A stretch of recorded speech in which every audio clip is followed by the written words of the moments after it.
You wake up stressed. Before your feet hit the floor, you're already thinking about everything that could go wrong today. The difficult meeting, the conversation you've been avoiding, the bills, the relationship tension, the endless to-do list that never gets shorter. You check your phone and immediately feel behind, overwhelmed, anxious. By 9 a.m., you're reacting to everyone else's urgency. By noon, you're exhausted from things that haven't even happened yet. By evening, you collapse, scroll mindlessly for an hour, and fall asleep promising tomorrow will be different. But tomorrow feels exactly the same. Here's what's happening. You're living in reaction mode. Events control you. Other people's priorities become yours. Your emotions run you instead of you running them. You're busy but not productive. Active but not purposeful. Surviving but not living. Now imagine something different. Imagine waking up with clarity about what matters. Imagine moving through your day with calm focus while chaos swirls around you. Imagine responding to difficulties with wisdom instead of panic. Imagine going to bed knowing you lived according to your values, not just your impulses. This isn't fantasy. This was daily reality for the ancient Stoics. Marcus Aurelius commanded the Roman Empire while maintaining inner peace through daily practices. Epictetus went from slave to one of history's most influential teachers by mastering his mind. Seneca navigated treacherous politics and built immense wealth while keeping perspective on what truly mattered. They didn't have easier lives than us. They faced war, plague, betrayal, loss, and death. But they had something we've lost: habits that created unshakable inner strength. Not complicated philosophies that require years to understand. Simple daily practices that anyone can start today. Here's the truth the Stoics understood. Your life is the sum of your habits. Not your intentions. Not your wishes. Not your occasional good decisions. Your consistent daily actions determine everything. Change your habits and you change your life. Not temporarily, forever. Today, I'm sharing 5 specific Stoic habits that will transform how you think, feel, and act. These aren't theoretical. They're practical tools used by some of history's most successful and resilient people. And they work the same way today as they did 2,000 years ago. If you're tired of feeling controlled by circumstances, by other people, by your own emotions, subscribe to Stoic Journal. We're building a community of people who refuse to live in reaction mode. And don't skip any part of this video because these 5 habits build on each other, and the last one ties everything together. Let's begin. Habit 1. Morning reflection. Prepare your mind. The first habit is how you start your day. And no, it's not checking your phone. Marcus Aurelius practiced what the Stoics called premeditatio malorum, negative visualization or mental preparation. Every single morning, before dealing with the world, he prepared his mind for what he might face. Here's what he wrote in his private journal. When you wake up in the morning, tell yourself, the people I deal with today will be meddling, ungrateful, arrogant, dishonest, jealous, and surly. They are like this because they can't tell good from evil. This wasn't pessimism. This was preparation. Marcus wasn't hoping for a bad day. He was making sure a bad day couldn't catch him off guard. Think about how most people start their day. They wake up hoping everything goes smoothly. Then reality hits. Traffic is terrible. A coworker is rude. A client cancels. Their kid has a meltdown. The day they hoped for crumbles, and with it, their peace of mind. They spend the rest of the day emotionally recovering from unmet expectations. The Stoic does the opposite. They expect difficulty. They prepare mentally for challenges. When things go wrong, they're not surprised or derailed. They're ready. And when things go right, that's a bonus. Here's how to practice this habit. Spend just 5 minutes each morning. Before looking at your phone, doing this mental preparation. Sit quietly, take 3 deep breaths, then ask yourself these questions. What challenges might I face today? What difficult people might I encounter? What could go wrong with my plans? How do I want to respond when difficulties arise? What kind of person do I want to be today regardless of what happens? Be specific. If you have a difficult meeting, visualize it going badly and see yourself responding with calm wisdom. If you're worried about a conversation, imagine it being uncomfortable and picture yourself handling it with grace. If you're anxious about your workload, see yourself tackling it one task at a time without panic. This isn't about being negative. It's about being prepared. Seneca wrote, "The man who has anticipated the coming of troubles takes away their power when they arrive." When you've already mentally rehearsed difficulty, actual difficulty loses its ability to shake you. Most people spend their mornings in reactive mode, checking emails, scrolling news, seeing what the world wants from them. By the time they're fully awake, they're already responding to everyone else's priorities. They've surrendered the day before it began. The Stoic takes these 5 minutes to set their internal compass. They decide what matters before the world decides for them. They prepare their mind for reality before reality demands a response. This single habit creates a foundation that holds steady regardless of what the day brings. Epictetus taught his students, "Don't explain your philosophy. Embody it." Morning reflection is where you decide what you'll embody that day. Not perfectly, not flawlessly, but intentionally. And that intention, practiced daily, changes everything. Habit 2. Practice voluntary discomfort.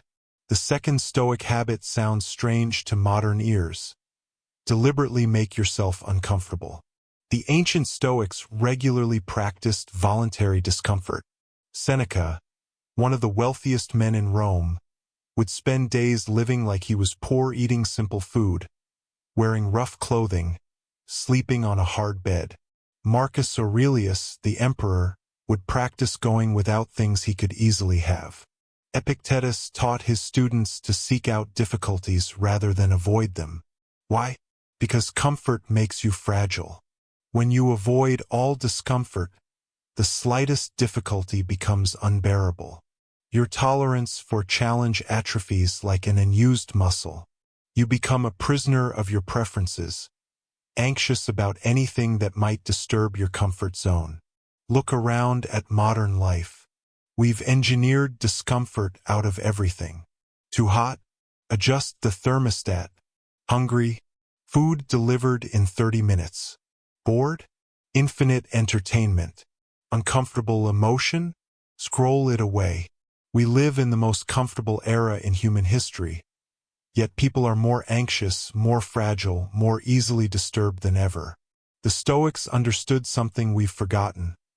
Resilience isn't built in comfort. It's built in discomfort. Strength doesn't come from avoiding difficulty. It comes from voluntarily facing small difficulties so large ones don't break you. Here's how to practice this. Choose small, manageable discomforts regularly. Take a cold shower. Skip a meal intentionally. Put your phone away for 3 hours. Wake up an hour early. Go for a run when you don't feel like it. Have the difficult conversation instead of avoiding it. Say no when yes would be easier. The point isn't suffering for suffering's sake. The point is training yourself that discomfort won't destroy you, that you can tolerate things you don't prefer, that your peace doesn't depend on everything going your way. Seneca wrote to a friend, "Set aside a certain number of days, during which you shall be content with the scantiest and cheapest fare, with coarse and rough dress, saying to yourself the while, 'Is this the condition that I feared?'" He was teaching his friend that most of our fears are about losing comfort, and when we voluntarily practice going without, we realize we're far stronger than we thought. Think about your current life. What are you avoiding because it's uncomfortable? What difficult thing do you know you should do but keep postponing? What do you depend on so much that losing it would devastate you? The Stoic habit is to voluntarily practice those scenarios. Not to be miserable, but to be free. When you know you can handle discomfort, you stop being controlled by the fear of it. When you've practiced going without, loss loses its power over you. When you regularly do hard things stop feeling impossible. Modern life trains you to be soft, to need everything just right, to fall apart when circumstances aren't perfect. This habit trains you to be strong, to be okay when things aren't ideal, to keep your center when life gets messy. Marcus Aurelius, despite being emperor, practiced voluntary poverty and hardship regularly.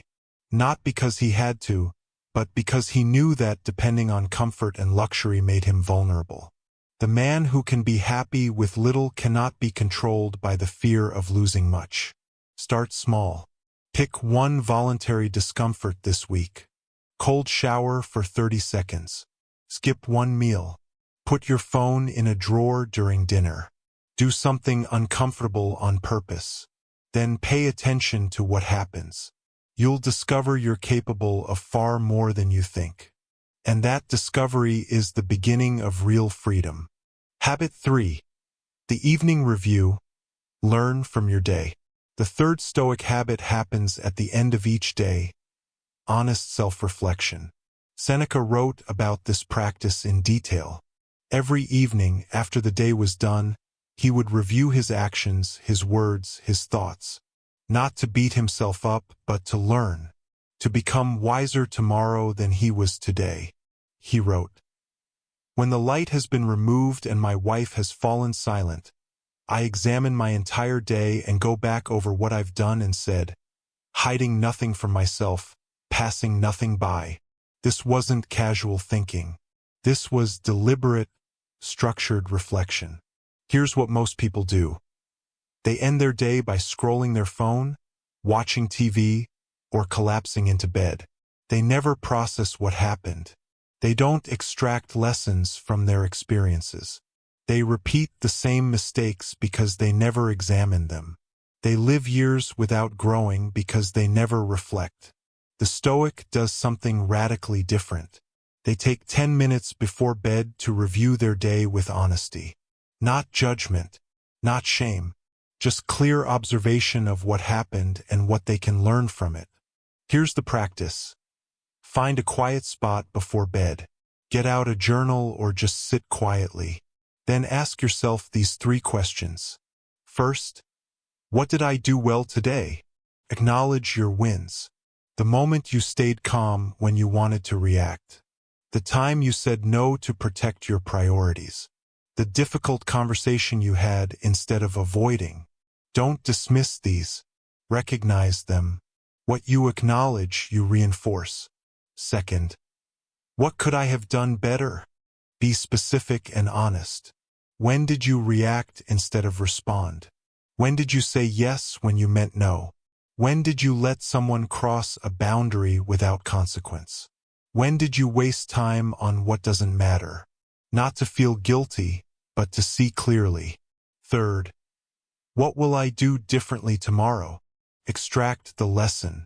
Create the plan. If you reacted in anger, what will you do next time you feel that way? If you wasted 2 hours scrolling, what system will prevent that tomorrow? If you avoided a difficult conversation, when specifically will you have it? Marcus Aurelius filled 12 books with these evening reflections. His meditations weren't written for publication. They were his personal journal of daily self-examination. When you read them, you're reading a man holding himself accountable, teaching himself, growing himself through honest reflection. He wrote things like, "Today I was indifferent when someone insulted me," or, "I wasted time worrying about things outside my control." Not hiding from his mistakes. Not making excuses, just seeing clearly and committing to do better. This habit does something powerful. It turns experience into wisdom. Most people have years of experience but no growth because they never extract the lessons. They keep making the same mistakes in different situations because they never identified the pattern. They wonder why life keeps repeating until they break the cycle through awareness. Epictetus taught, "If you want to improve, be content to be thought foolish and stupid." The evening review requires that. It requires looking at your day honestly, even when what you see isn't flattering. It requires admitting mistakes to yourself even when your ego wants to justify them. But here's the gift. You can't change what you don't acknowledge.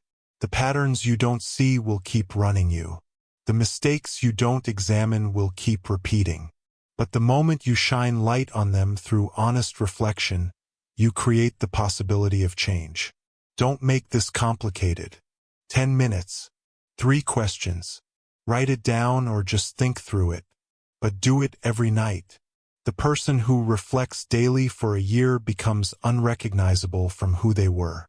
Not because of dramatic changes, but because of small daily course corrections that compound into transformation. Habit 4. Focus on what you control. The fourth Stoic habit is perhaps the most famous. The discipline of focusing only on what's within your control. Epictetus taught that this single principle, if truly understood and practiced, would transform your entire life. He divided everything into 2 categories, things within your control and things outside your control. And he was ruthlessly clear about where to focus your energy. Within your control, your thoughts, your actions, your responses, your effort, your character, your choices. Outside your control, other people's thoughts, other people's actions, outcomes, reputation, weather, the past, the future, illness, death, basically everything else. Here's where most people get this wrong. They spend 90% of their energy on things outside their control and wonder why they're always exhausted and frustrated. They try to control what other people think. They worry about outcomes they can't determine. They stress about things that haven't happened. They ruminate about things that already did. They pour energy into changing people who won't change. The result? Constant anxiety, endless frustration, the feeling of being powerless despite enormous effort. Because you are powerless over those things. You always were. You always will be. And every moment spent trying to control the uncontrollable is wasted. The Stoic habit is brutal simplicity. Let go of everything outside your control. Completely. Put 100% of your energy into what's actually yours to determine. Here's how this looks in practice. You have a job interview. You can't control whether they hire you. That's outside your control. What can you control? Your preparation, your presentation, your attitude, your effort. Focus there completely. Then let go of the outcome. You have a difficult family member. You can't control their behavior, their attitude, their choices. That's outside your control. What can you control?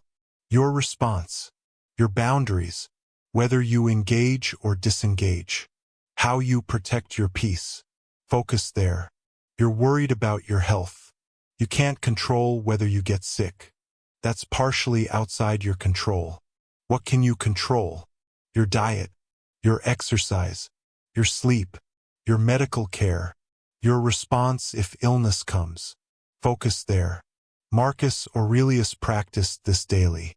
As emperor, he faced massive challenges completely outside his control. Wars, plagues, betrayals, disasters. He wrote, "You have power over your mind, not outside events. Realize this, and you will find strength." This habit requires brutal honesty about what's actually yours to control. Your ego wants to believe you can control more than you can. It wants to believe that if you just worry hard enough, plan enough, control enough, you can determine outcomes. But you can't. And pretending you can is the source of most suffering. Here's the daily practice. When you notice yourself stressed, anxious, or frustrated, ask, "Is this within my control?" If yes, take action. If no, let it go. Literally let it go. Not by forcing yourself not to care, but by redirecting your energy to what you actually can influence. Someone cuts you off in traffic. You can't control their driving. You can control your response. Let them go. Someone talks badly about you. You can't control their opinion. You can control your character. Be who you are regardless. Your company might downsize. You can't control their decisions. You can control your skills, your network, your financial preparation. Focus there. This isn't passivity. This is power. Real power. The power that comes from putting all your energy where it actually makes a difference instead of dissipating it on what you can't change. Seneca wrote, "We suffer more often in imagination than in reality." Most of your stress is about things outside your control that might happen, probably won't happen, or already happened and can't be changed. The Stoic habit is to catch yourself in that pattern and redirect. Here's what changes. Your anxiety drops dramatically because you stop fighting reality. Your effectiveness increases because your energy goes where it matters. Your peace deepens because you stop demanding that the world be different than it is. You become like a rock in a stream. The water flows around you, but you remain steady. This takes practice. Your mind will keep trying to control the uncontrollable. That's what minds do. But each time you notice and redirect, you get stronger. Each time you let go of what you can't control and focus on what you can, you reclaim your power. Habit 5. Memento Mori. Remember you will die. The fifth and final Stoic habit is the most powerful and most misunderstood. Remember death. The Stoics practiced Memento Mori. Remember you will die. Not to be morbid or depressing, but to see clearly what matters. Marcus Aurelius reflected on death almost daily. Seneca wrote about it constantly. Epictetus reminded his students that every person they saw might not be there tomorrow. This makes most people uncomfortable. We avoid thinking about death. We pretend we have unlimited time. We live like there's always tomorrow to do what matters, to say what needs saying, to become who we want to be. And that delusion keeps us trapped in lives we don't want, tolerating what we shouldn't, postponing what matters most. The Stoics did the opposite. They kept death present in their awareness.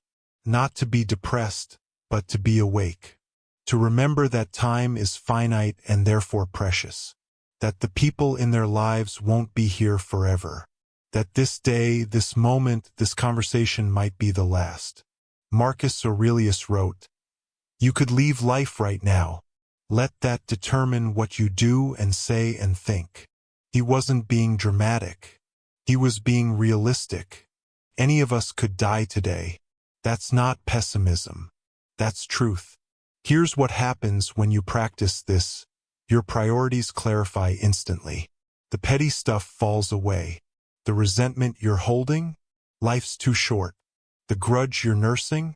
Not worth your limited time. The job you hate?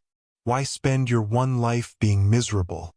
The relationship you're settling for? You don't have forever to wait for better. This isn't about being reckless. It's about being intentional. When you remember you're going to die, you stop living like you have infinite time. You stop postponing joy. You stop tolerating what diminishes you. You start living like someone who knows their days are numbered. Because they are. Here's the daily practice.